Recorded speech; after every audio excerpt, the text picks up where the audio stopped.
What is up, Black World? You're here with Chris. Hopefully I'm coming in loud and clear. And today we're going to be discussing some videos. And today we're going to be discussing some books, and not just any books. We have my top pro-Black and life-changing titles. Some of these titles are pro-Black. Some of these titles are just simply life-changing, and I think you should put them on your bookshelf, right? So today we're going to be diving into 3 life-changing books that I think you should look into, and 2, of course, pro-Black books that I think you should put on your bookshelf. Stick around to find out how one of these books changed my views on music from a pro-Black perspective.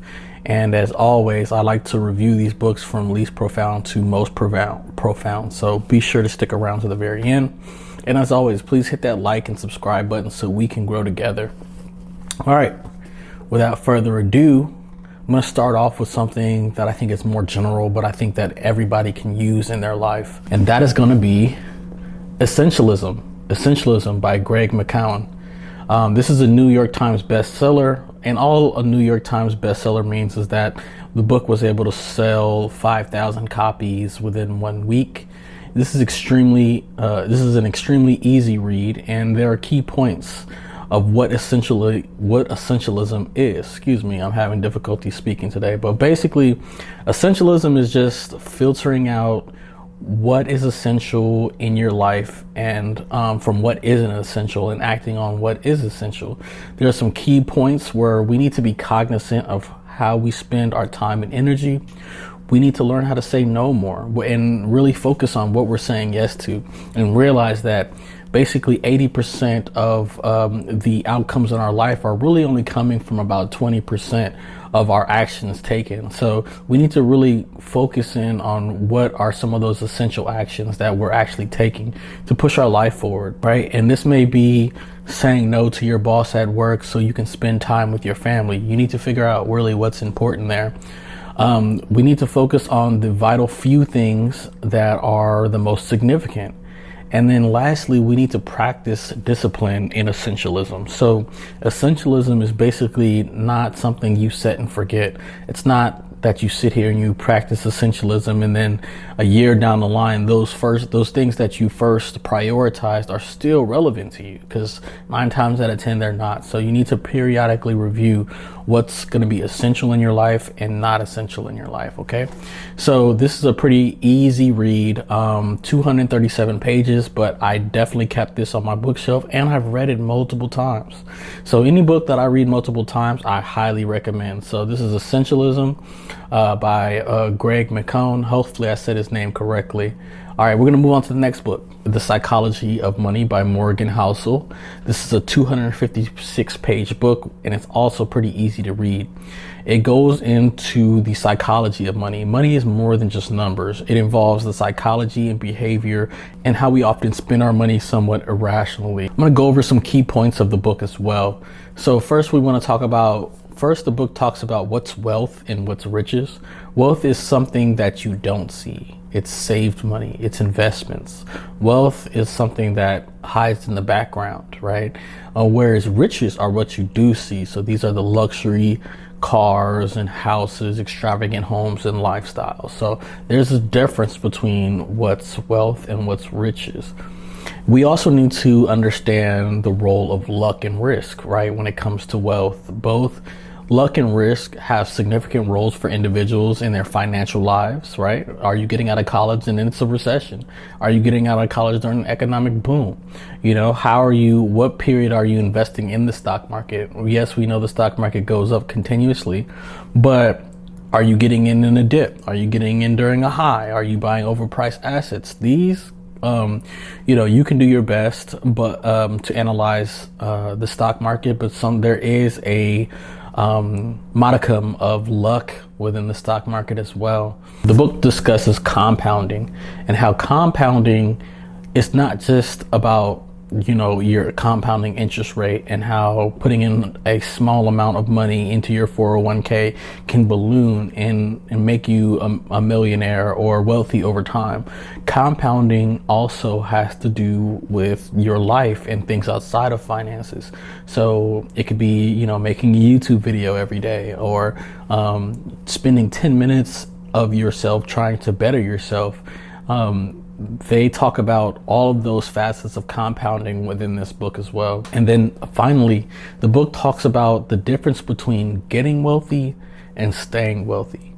There are hundreds of ways to get wealthy in the American society. However, staying wealthy requires frugality and discipline, and really knowing what is essential to maintaining and growing your wealth, right? Because those two, getting wealthy and staying wealthy, are two very different things. I think that's going to be it for this book. This book is packed with tons of lessons that I would recommend for anyone who wants to get a better understanding around the psychology of money. And that could be somebody, a college student that's just starting out. This would be a great book for them. If you're a high schooler, looking to, set the foundation to grow your millions on, this would be a great book for you as well. Or you're just somebody who wants to brush up on finances, right? Super easy read. I definitely recommend this. I definitely see myself reading this more than once, although I've only read it once so far. Boom. The next book. This book right here. This is a #1 bestseller. You probably already heard this book if you're into any kind of self-help book, but Who Moved My Cheese by Spencer Johnson. It's a relatively short parable. Parables, like, we're telling a story based on something else, right? But it's a profound book coming in at just 96 pages. And I would have to say that this is one of the most profound, shortest books that I have ever read. And I've gotten the most out of these 96 pages. I've read this book 2 times, so it does have my 2-time stamp of approval. But definitely this book uses a parable of 2 mice and 2 humans that go over they review the truths about change.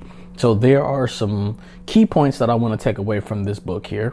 And that is, the book talks about cheese, right? It's who moved my cheese. And it might throw you off like, what do you mean? Well, cheese is anything you want in life. It could be that job. It could be your family's health and having a prosperous family. It could be, wealth and, the millions of dollars you may want. The cheese is whatever you are going after. And the cheese is different for everybody. But there are some profound truths that we need to recognize when we take a look at cheese. So basically, we need to anticipate change, right? Who Moved My Cheese, right, is really a book about change and how we need to anticipate it. We need to adapt quickly to change. We need to overcome the fear of change, and we need to do our best to enjoy change, which is something that I think we all need to work on. I'm a person of habit, creature of habit. I don't like change, unless I know it's for the better. But we need to look at the good things and take the good out of change. So that's what this book is on. Only 96 pages, super easy read. I've read it twice. I definitely recommend it. I think they have a Who Moved My Cheese for teenagers. So after you read this Who Moved My Cheese book, man, definitely have your kids look at it, because change is something that affects all of us, right? So who doesn't want to be better adept at handling change? All right, now we're going to transition here. We're going to shift. If you've been with me this long, we're going to shift into some highly pro-Black books that I recommend you put on your bookshelf. I want you to put on your bookshelf, and I want you to read, not only put on your bookshelf. The first one is going to be Willie Lynch's Newest Slave. I don't know if I've recommended this book before, but I highly recommend it, especially for those of you that are into music, right? I'm going to give you a synopsis of this book at a high level and just tell you what this book is about. So basically, rappers brag of murder. They call Black women bitches, and I'm sorry for my language, but I can't get the point across without it. They glorify the use of drugs and alcohol. Over 95% of songs recorded speak of actions and behaviors that lead straight to our black people's destruction. But the sorry thing is, people who do not belong to our communities are getting paid off of our destructive behaviors. This, my people, is the truest definition and example of slavery, right? This book is a really profound book, and I definitely recommend it. I have read it twice. I'm probably gonna read it a third time too. As long as it stays on my bookshelf, these are gonna get renewed. This is a book that has made the cut time and time again because the underlying truths behind it, how corporate America makes billions of dollars off of destructive rap, and why, think about it, like why destructive rap is allowed to proliferate through social media, through mainstream media, through TV, gangster rap and things. And I'm not going to sit up here and act like I don't enjoy, gangster rap. I do enjoy it, but I have to, when I was younger, I didn't understand that, it's fake. It's not real. It's not. Anybody who's doing living real life gangster rap, they don't last long. They either get caught up by the rap police or they end up dead, something like that. So it's like wrestling. But why is this type of wrestling allowed to be put forth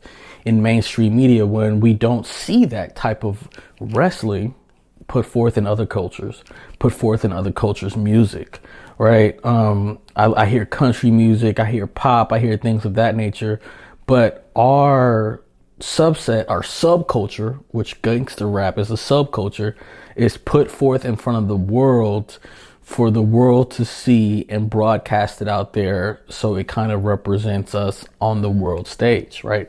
This book jumps into that. I highly recommend it. Let me see. This book was written by Philip A. Muhammad. It's 272 pages and it has a medium difficulty as the font is extremely small in this book. That's one thing I wish they would have.